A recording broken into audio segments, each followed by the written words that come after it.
bokk na ci li nga xam ni Siré Sy moom mooy nu mu tuddati architecture gouvernementale bi aussi tamit parce que loolu war nañu ci wax ci côté boobu noonu yow loolu ban gis nga ci am ak nan nga jàpp ni xëy na mën nañ ko doxalee lu ni mel. Ouais, mais pour moi, ça a été un bon casting. Hein. Je pense que tu veux parler du gouvernement. Nous agencer affaires. Hein. Oui, bon, pour moi, c'est extrêmement important, déjà, du point de vue conceptuel. Avec le ministère de l'intégration africaine et des affaires étrangères, donc du point de vue conceptuel, ça veut dire que li Senghor doon wax enracinement d'abord et ouverture après, et que de plus en plus notre futur et notre destin se trouvent davantage en Afrique.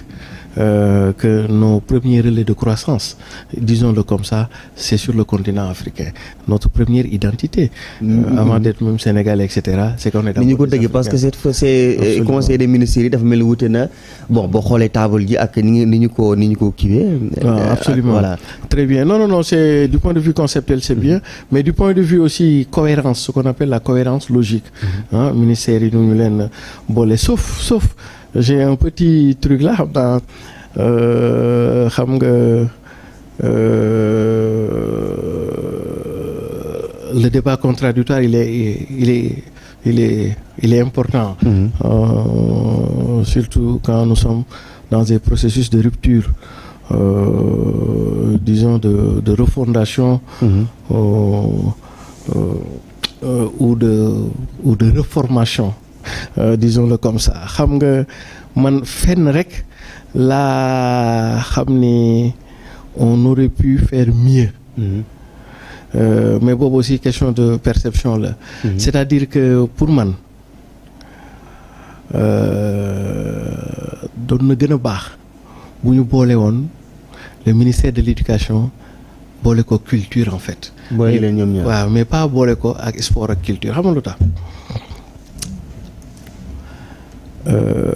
ci li ñu jëm. Jubbanti ak jubal c'est d'abord un fait éminemment culturel avant d'être même un fait disons économique voire même social c'est d'abord éminemment culturel xam nga dañu war a tëggaat sunu réew. bu ñuy tëgg sunu réew yaa leen di dégg ay ñu doon wax ay projet disons panafricain. dañu war a gën a intégrer waat disons le panafricanisme au-delà du panafricanisme nos propres valeurs de civilisation comme disait Senghor. Or au Sénégal qu'est-ce qui se passe au Sénégal depuis Senghor dañu koy tuddee culture. Mais en fait ñun defatuñu woon culture xam nga ñun lu ñu leen doon def. Ce qu'on appelle les expressions culturelles c'est-à-dire que les arts. Ça veut dire que tey jii da nga daan dégg ñu lay wax ministère de la culture. Mais boo ko càmbaree ba ci biir culture moo ci gën a tumuranke ca la mu doon noonu dëgg-dëgg c'est le ministère des arts. Dans ses différentes composantes art scénique art et cetera cinéma ak loo xalaat. Et donc pour man c'était extrêmement important de boole le ministère de la culture ak l'éducation pour mën a préparer le Sénégalais d'ici à 20 ans 25 ans en termes de valeurs de ce que je pourrais appeler des Sénégalese values. Comme à l'image des Asian values. Je donne un exemple. Au Japon par exemple le système éducatif il est basé sur un certain nombre de principes qui expliquent au Japon xale yi ba CM2 amul note ay 9 sur 10 et cetera 6e ba CM2 dañ lay jàngal ay attitudes ay comportements ay principes ak ay valeurs. boo rombee foofu nag ñu doog laa inculquer de la connaissance. doog lay jox xam-xam quoi. très bien tabax nañ nit ki ñu soxla. très bien or ñun suñu système éducatif bi ñu am nii. dañu lay jox connaissance. ba pare bàyyi la ak sa bopp ak say valeurs yow. bàyyi la ak téléphone yi sax léegi kay. ñoo lay jox ay valeurs très bien léegi nag suñu bëggee inverser tendance. balaa ñuy di tabax xam-xam. dañu war a tabax nit te tabax nit yaa ngi koy jaarale ci culture te tabax nit aussi yaa ngi koy jaarale ci éducation. Et d'ailleurs ce n'est pas pour rien que Senghor disait que l'éducation est au commencement, au début et à la fin de tout développement, et que le projet en soi bi ñu am ne mu tudd le projet. kon ko mën sa biir jubbanti voilà jubbanti bi ci des jottali ma tey dama xaw a sonn nag grand. jubal jubbanti voilà jubal jubbanti depuis 6 heures du matin je fonctionne quoi. Donc je suis un peu saturé donc gis nga loolu ah. C'est un ensemble de valeurs, un ensemble de principes, de comportements yu ñu war a inculquer loolu duñ ko mën a xam preuve am dëgg-dëgg ni nga am na solo d'ici 20 ans. Est-ce que comprendre? Et d'ailleurs d'où l'importance de ce bureau de prospective. C'est-à-dire que dafa am yoo xam ni xam nga bant bu xësee wow ba pare. dee su ko jubbanti. parce que boo ko jubbantee mën naa damm. Et donc fondamentalement base yi ñuy jeté nii. mi ngi am solo léegi après sur le Sénégalais d'ici 20 ans son rapport par rapport à soi d'abord. Au Sénégalais mais son rapport par rapport aux autres et son rapport par rapport à nous. Donc on est dans une trajectoire de reclassement stratégique qui demande autant. léegi nag soo amee loolu su fekkee yow da nga ko bëgg a jël en charge à partir de nos propres valeurs. kooku culture ngay jël ñambaas ko ci éducation. C'est parce que à travers l'éducation yi ngay mën a ñambaasa yenn valeurs de culture yi. est-ce que comprendre nga mais ñun Sénégal. et puis comme projet bi loolu la woote pour man culture place am moo doon éducation. est-ce que comprendre nga mais du doon sport xam nga lu tax. parce que même si c'est une vue de l'esprit Sénégal dañu am ay affaires yu ñu traîner pour ñoom culture ak sport c'est quand on aura fini de faire les choses sérieuses. Ils n'ont pas une approche d'outils de développement du sport xanaa sax léegi la xaw a tane nii ba ci millions yi duggee ak yooyu. est-ce que comprendre nga. culture aussi loolu ma jox la ko misaal yéen journaliste wala ñun journaliste. presse écrite.